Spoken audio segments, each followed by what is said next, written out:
সুপ্রিয় বন্ধুগণ, আসসালামু আলাইকুম। সবাইকে শুভেচ্ছা জানিয়ে আবারও হাজির হয়ে গেলাম নতুন একটি ভিডিও নিয়ে। গত কয়েকটি পর্বে আমরা ইংরেজি ভাষার বেশ কিছু গুরুত্বপূর্ণ প্রেজেন্ট ইডিয়মস নিয়ে আলোচনা করেছিলাম। আজকের পর্বে আমরা আরো কিছু গুরুত্বপূর্ণ প্রেজেন্ট ইডিয়মসের অর্থ এবং বাক্যে তাদের ব্যবহার সম্পর্কে আলোচনা করব। চলুন তাহলে শুরু করা যাক।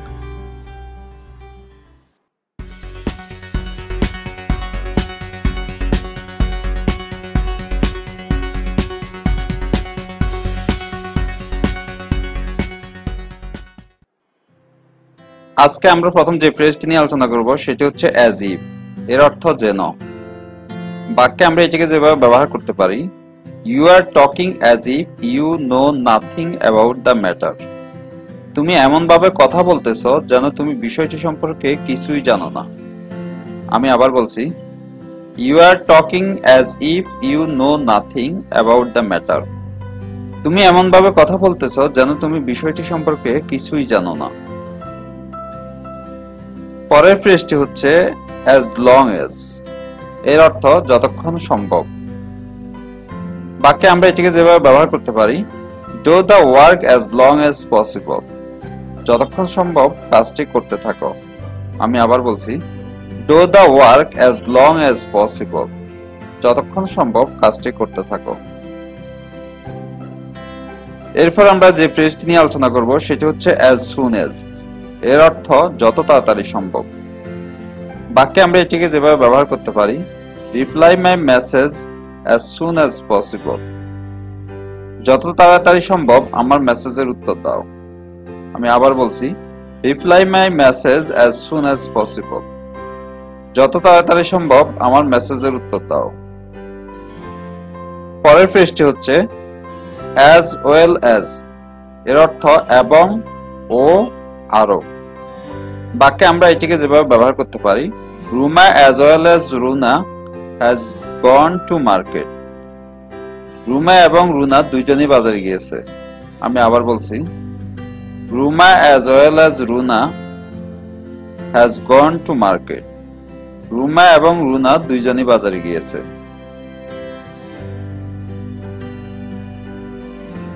এরপর যে ফ্রেজটি নিয়ে আলোচনা করব সেটি হচ্ছে ask after। এর অর্থ কারো সম্বন্ধে খোঁজ বের করা।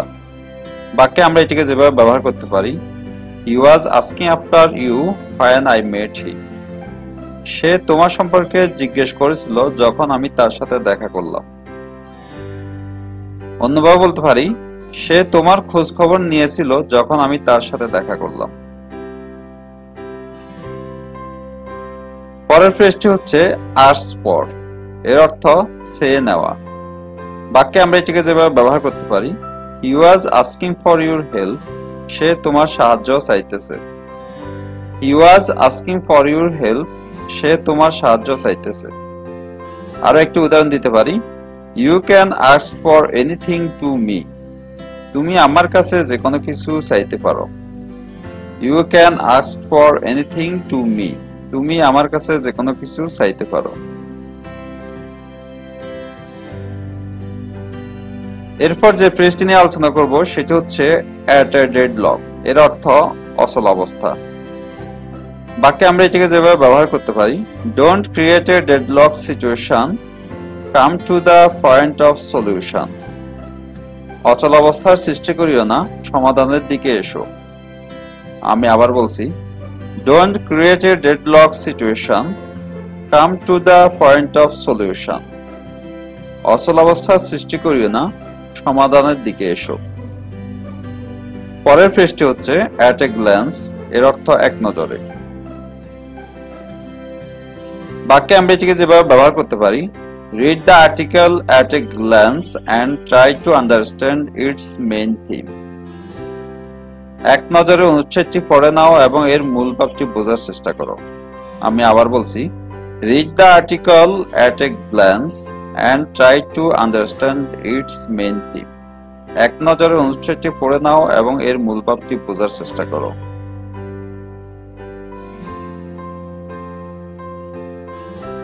এরপর যে ফ্রেজটি নিয়ে আলোচনা করব সেটি হচ্ছে at a loss। এর অর্থ দিশেহারা হওয়া, হতভম্ব হওয়া। বাক্যে আমরা এটিকে যেভাবে ব্যবহার করতে পারি, I was at a loss to decide what to do.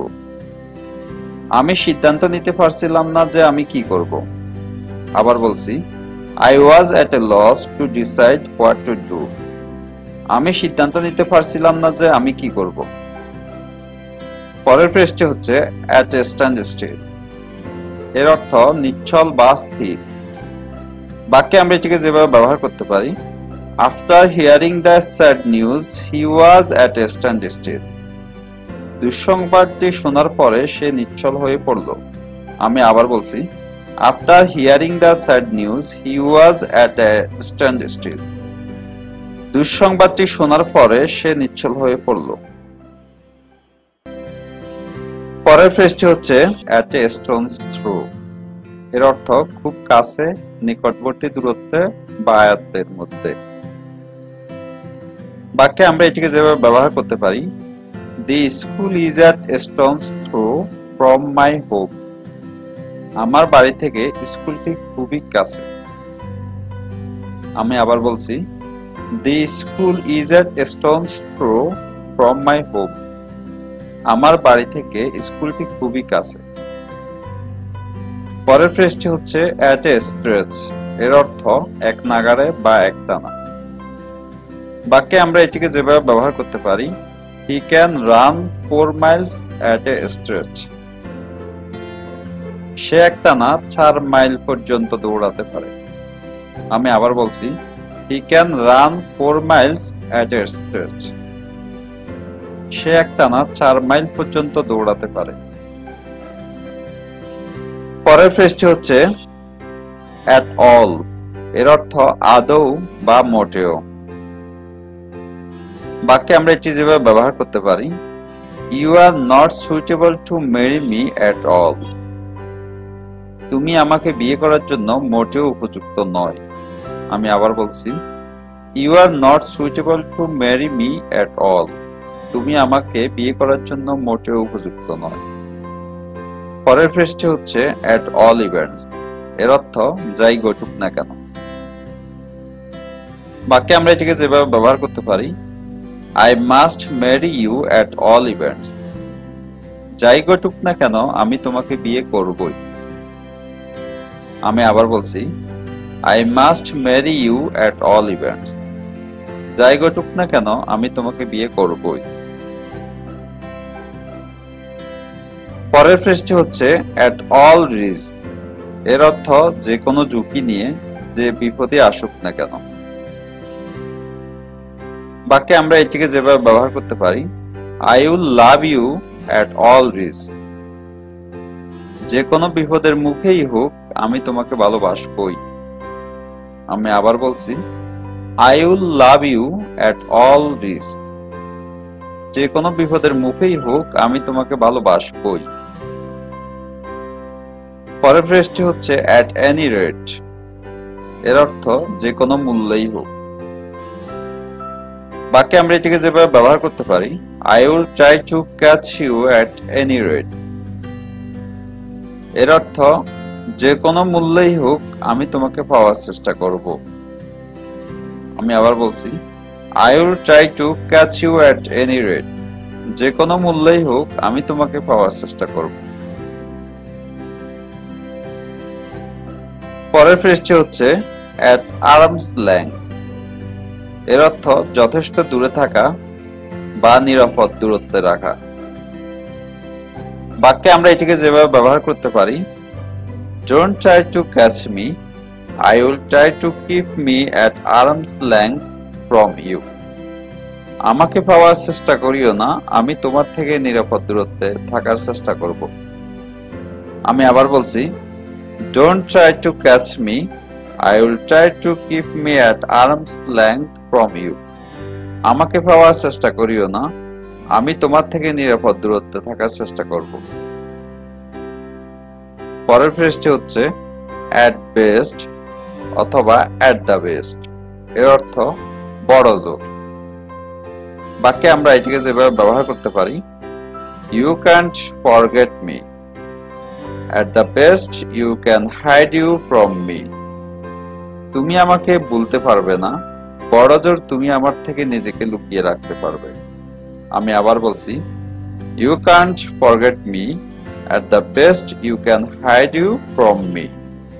তুমি আমাকে ভুলতে পারবে না, বড়জোর তুমি আমার থেকে নিজেকে লুকিয়ে রাখতে পারবে। পরের ফ্রেজটি হচ্ছে অ্যাট ড্যাগার্স জোন। এর অর্থ খড়গহস্ত বা দা কুমড়ো। বাক্যে আমরা এটিকে যেভাবে ব্যবহার করতে পারি, দে আর অ্যাট ড্যাগার্স জোন উইথ ইচ আদার্স। তারা একে অন্যের প্রতি খড়গহস্ত, অথবা অন্যভাবে বলতে পারি তারা একে অন্যের সাথে দা কুমড়ো সম্পর্কের মধ্যে আছে। আমি আবার বলছি, দে আর অ্যাট ড্যাগার্স জোন উইথ ইচ আদার্স। অর্থ তারা একে অন্যের প্রতি খড়গহস্ত, অথবা এটাকে অন্যভাবে বলতে পারি তারা একে অন্যের সাথে দা কুমড়ো সম্পর্কের মধ্যে আছে। পরের ফ্রেজটি হচ্ছে অ্যাট ডেড অফ নাইট। এর অর্থ গভীর রাত্রিতে বা নিশিরাতে।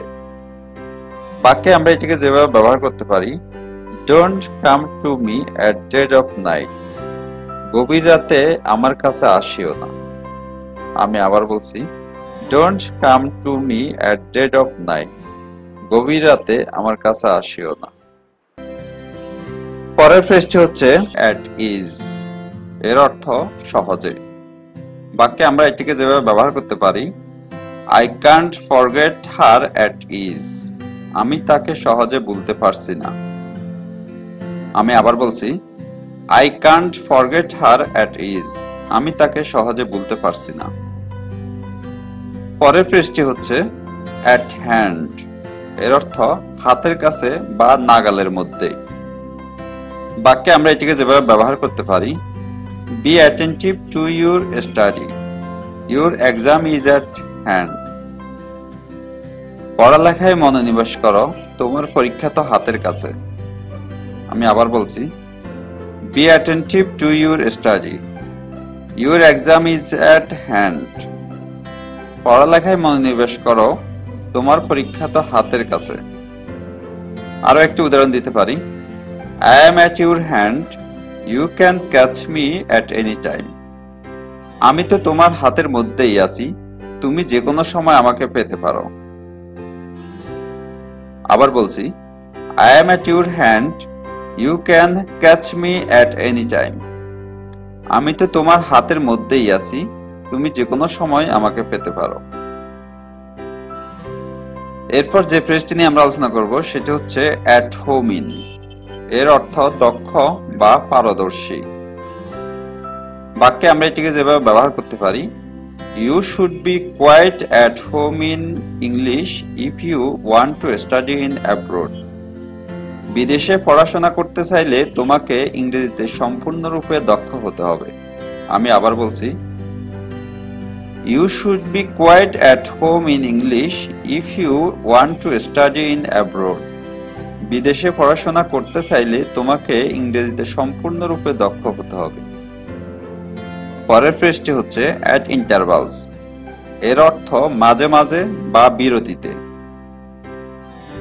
বাক্যে আমরা এটিকে যেভাবে ব্যবহার করতে পারি, come to me at intervals when you are in bad mood. মাঝে মাঝে যখন তোমার মন খারাপ থাকে আমার কাছে চলে এসো। আমি আবার বলছি, come to me at intervals when you are in bad mood. মাঝে মাঝে যখন তোমার মন খারাপ থাকে আমার কাছে চলে এসো।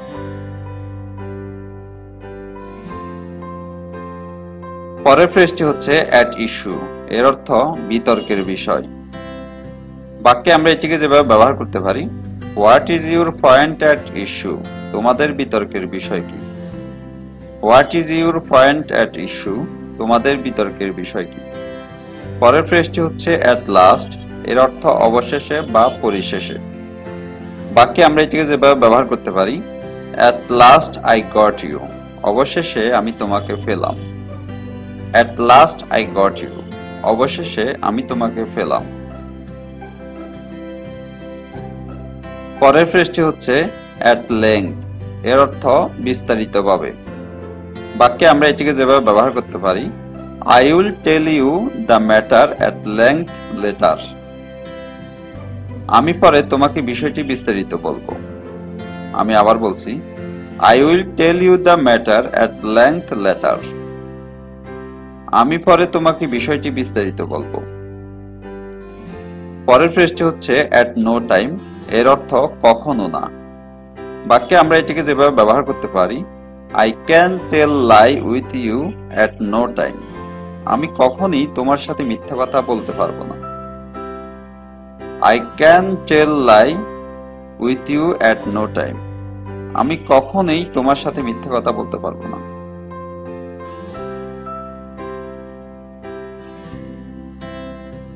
পরের ফ্রেজটি হচ্ছে at once back and call, এর অর্থ আজ্ঞাবহ বা নিয়ন্ত্রণাধীন। বাক্যে আমরা এটিকে যেভাবে ব্যবহার করতে পারি, Don't worry about him, he is at my back and call. তাকে নিয়ে চিন্তা করো না, সে আমার আজ্ঞাবহ বা নিয়ন্ত্রণাধীন আছে। আমি আবার বলছি, Don't worry about him, he is at my back and call. তাকে নিয়ে চিন্তা করো না, সে আমার আজ্ঞাবহ আছে। পরের ফ্রেজটি হচ্ছে at a stretch অথবা on a stretch, এর অর্থ একটানা বা এক নাগাড়ে। বাক্যে আমরা এটিকে যেভাবে ব্যবহার করতে পারি, I can run up to 4 kilometers at a stretch. আমি একটানা 4 কিলোমিটার পর্যন্ত দৌড়াতে পারি। আমি আবার বলছি, I can run up to 4 kilometers at a stretch. আমি একটানা 4 কিলোমিটার পর্যন্ত দৌড়াতে পারি। পরের ফ্রেজটি হচ্ছে at stake, এর অর্থ বিপদাপন্ন বা বিপর্যস্ত। বাক্যে আমরা এটিকে যেভাবে ব্যবহার করতে পারি, The life of poor people is at stake because of lockdown situation. Lockdown পরিস্থিতির কারণে দরিদ্র মানুষের জীবন বিপদাপন্ন হয়ে পড়ছে। আমি আবার বলছি, The life of poor people is at stake because of lockdown situation. Lockdown পরিস্থিতির কারণে দরিদ্র মানুষের জীবন বিপদাপন্ন হয়ে পড়ছে।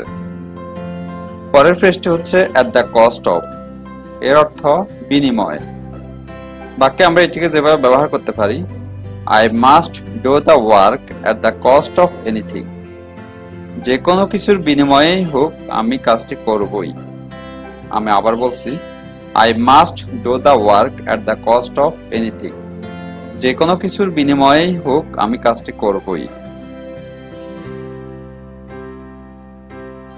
পরের ফ্রেজটি হচ্ছে at the 11th hour, এর অর্থ শেষ মুহূর্ত বা চূড়ান্ত মুহূর্ত।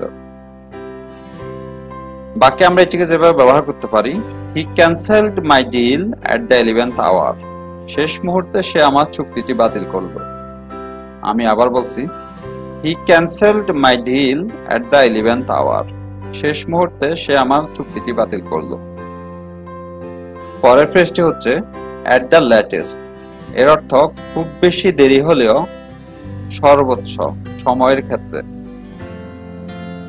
বাক্যে আমরা এটিকে যেভাবে ব্যবহার করতে পারি, I will reach you by 9 AM at the latest. খুব বেশি দেরি হলেও আমি তোমার কাছে সকাল 9টার মধ্যে পৌঁছে যাব। অথবা আমি সর্বোচ্চ সকাল 9টার মধ্যে তোমার কাছে পৌঁছে যাব। আমি আবার বলছি, I will reach you by 9 AM at the latest. খুব বেশি দেরি হলেও আমি তোমার কাছে সকাল 9টার মধ্যে পৌঁছে যাব। অথবা এটাকে অন্যভাবে বলতে পারি, আমি সর্বোচ্চ সকাল 9টার মধ্যে তোমার কাছে পৌঁছে যাব। পরের ফ্রেজটি হচ্ছে at the mercy of, এর অর্থ দয়ায় বা অনুগ্রহে। বাক্যে আমরা এটিকে যেভাবে ব্যবহার করতে পারি, We got rid of the danger at the mercy of Allah. আল্লাহর দয়ায় বা অনুগ্রহে আমরা বিপদমুক্ত হলাম। পরের ফ্রেজটি হচ্ছে at the outset, এর অর্থ শুরুতে বা প্রারম্ভে। বাক্যে আমরা এটিকে যেভাবে ব্যবহার করতে পারি, He rejected my proposal at the outset. সে শুরুতেই আমার প্রস্তাব প্রত্যাখ্যান করলো। আমি আবার বলছি, He rejected my proposal at the outset. সে শুরুতেই আমার প্রস্তাব প্রত্যাখ্যান করলো। পরের ফ্রেজটি হচ্ছে at sixes and sevens, এর অর্থ এলোমেলো বা বিশৃঙ্খল। বাক্যে আমরা এটিকে যেভাবে ব্যবহার করতে পারি, everything is at sixes and sevens here, এখানে সবকিছুই এলোমেলো। আমি আবার বলছি, everything is at sixes and sevens here, এখানে সবকিছুই এলোমেলো। পরের ফ্রেজটি হচ্ছে at the root of, এর অর্থ মূলে বা কেন্দ্রবিন্দুতে। বাক্যে আমরা এটিকে যেভাবে ব্যবহার করতে পারি, you are at the root of all trouble, সকল সমস্যার মূলে আছো তুমি। আমি আবার বলছি, you are at the root of all trouble, সকল সমস্যার মূলে আছো তুমি। পরের ফ্রেজটি হচ্ছে at the sight of, এর অর্থ দেখে। বাক্যে আমরা এটিকে যেভাবে ব্যবহার করতে পারি, at the sight of his activity I became very angry, তার কর্মকাণ্ড দেখে আমি খুবই রাগান্বিত হলাম। আমি আবার বলছি, at the sight of his activity I became very angry, তার কর্মকাণ্ড দেখে আমি খুবই রাগান্বিত হলাম। পরের ফ্রেজটি হচ্ছে at times, এর অর্থ মাঝে মাঝে। বাক্যে আমরা এটিকে যেভাবে ব্যবহার করতে পারি, he comes here at times, সে এখানে মাঝে মাঝে আসে। he comes here at times, সে এখানে মাঝে মাঝে আসে। পরের ফ্রেজটি হচ্ছে ব্যাক আউট, এর অর্থ ওয়াদা ভঙ্গ করা। বাক্যে আমরা এটিকে যেভাবে ব্যবহার করতে পারি, don't back out from your word, তোমার দেওয়া ওয়াদা ভঙ্গ করো না। আমি আবার বলছি, don't back out from your word, তোমার দেওয়া ওয়াদা ভঙ্গ করো না।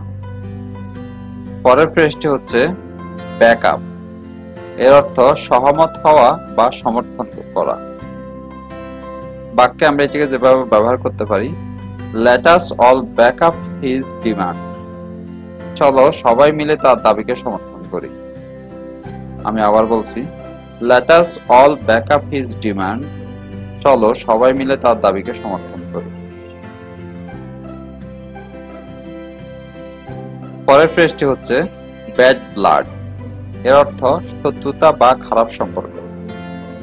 বাক্যে আমরা এটিকে যেভাবে ব্যবহার করতে পারি, why do I want you lost, I don't have any bad blood with you, আমি কেন তোমার ক্ষতি চাইব, তোমার সাথে তো আমার কোনো শত্রুতা বা খারাপ সম্পর্ক নেই। আমি আবার বলছি, why do I want you lost, I don't have any bad blood with you, আমি কেন তোমার ক্ষতি চাইব, আমার সাথে তো তোমার কোনো শত্রুতা বা খারাপ সম্পর্ক নেই। পরের ফ্রেজটি হচ্ছে ব্যাগ অ্যান্ড ব্যাগেজ, এর অর্থ তল্পি তল্পা সহ বা সবকিছু গুটিয়ে। বাক্যে আমরা এটিকে যেভাবে ব্যবহার করতে পারি, if you don't want to study here then go to home bag and baggage, যদি তুমি এখানে পড়তে না চাও তাহলে তল্পি তল্পা সহ বাড়ি চলে যাও। আমি আবার বলছি, if you don't want to study here then go to home bag and baggage, যদি তুমি এখানে পড়তে না চাও তাহলে তল্পি তল্পা সহ বাড়ি চলে যাও।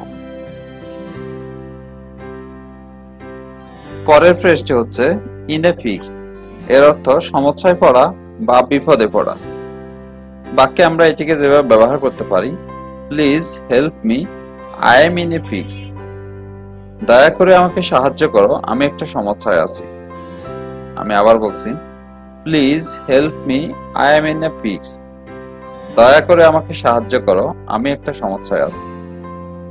পরের ফ্রেজটি হচ্ছে বিয়ার ডাউন, এর অর্থ জোর করে উপড়ে ফেলা বা দাবিয়ে দেওয়া। বাক্যে আমরা এটিকে যেভাবে ব্যবহার করতে পারি, the ruling chairman bore down all his opposition, ক্ষমতাশীল চেয়ারম্যান জোর করে তার সকল বিরুদ্ধ শক্তিকে দমিয়ে ফেলল। আমি আবার বলছি, the ruling chairman bore down all his opposition, ক্ষমতাশীল চেয়ারম্যান জোর করে তার সকল বিরুদ্ধ শক্তিকে দমিয়ে ফেলল।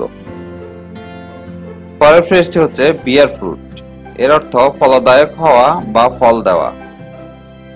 বাক্যে আমরা এটিকে যেভাবে ব্যবহার করতে পারি, Your hard labor will bear fruit in the long run. তোমার কঠোর পরিশ্রম দীর্ঘমেয়াদে তোমার জন্য ফলদায়ক হবে। আমি আবার বলছি, Your hard labor will bear fruit in the long run. তোমার কঠোর পরিশ্রম দীর্ঘমেয়াদে তোমার জন্য ফলদায়ক হবে। পরের ফ্রেজটি হচ্ছে bear out, এর অর্থ প্রমাণ করা বা সাবিত করা। বাক্যে আমরা এটিকে যেভাবে ব্যবহার করতে পারি, if all the evidence bear out the charge against you, you must be punished. যদি সকল সাক্ষ্য প্রমাণ তোমার বিরুদ্ধে অভিযোগকে প্রমাণ করে, তবে তোমাকে অবশ্যই শাস্তি পেতে হবে। আমি আবার বলছি, if all the evidence bear out the charge against you, you must be punished. যদি সকল সাক্ষ্য প্রমাণ তোমার বিরুদ্ধে অভিযোগকে প্রমাণিত করে, তবে তোমাকে অবশ্যই শাস্তি পেতে হবে। পরের ফ্রেজটি হচ্ছে bear with, এর অর্থ সহ্য করা বা বরদাস্ত করা। বাক্যে আমরা এটিকে যেভাবে ব্যবহার করতে পারি, I can't bear with your behavior anymore. আমি আর কিছুতেই তোমার আচরণ সহ্য করতে পারছি না। আমি আবার বলছি, I can't bear with your behavior anymore. আমি আর কিছুতেই তোমার আচরণ সহ্য করতে পারছি না। পরের ফ্রেজটি হচ্ছে beat about the bush, এর অর্থ ঘুরিয়ে ফিরিয়ে বলা। বাক্যে আমরা এটিকে যেভাবে ব্যবহার করতে পারি, don't beat about the bush, come to the point directly. ঘুরিয়ে ফিরিয়ে কথা বলিও না, সরাসরি পয়েন্টে এসো। আমি আবার বলছি, don't beat about the bush, come to the point directly.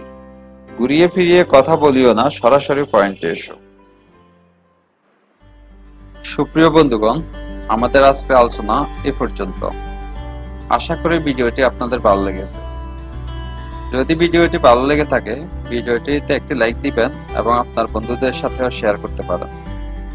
আর আপনারা যারা এখনো আমাদের চ্যানেলটি সাবস্ক্রাইব করেননি, দয়া করে চ্যানেলটি সাবস্ক্রাইব করে নেবেন এবং আমাদের এই ধরনের ভিডিওগুলো নিয়মিত পেতে চাইলে পাশে থাকা বেল আইকনটিতে ক্লিক করে নেবেন। ধন্যবাদ সবাইকে। আসসালামু আলাইকুম।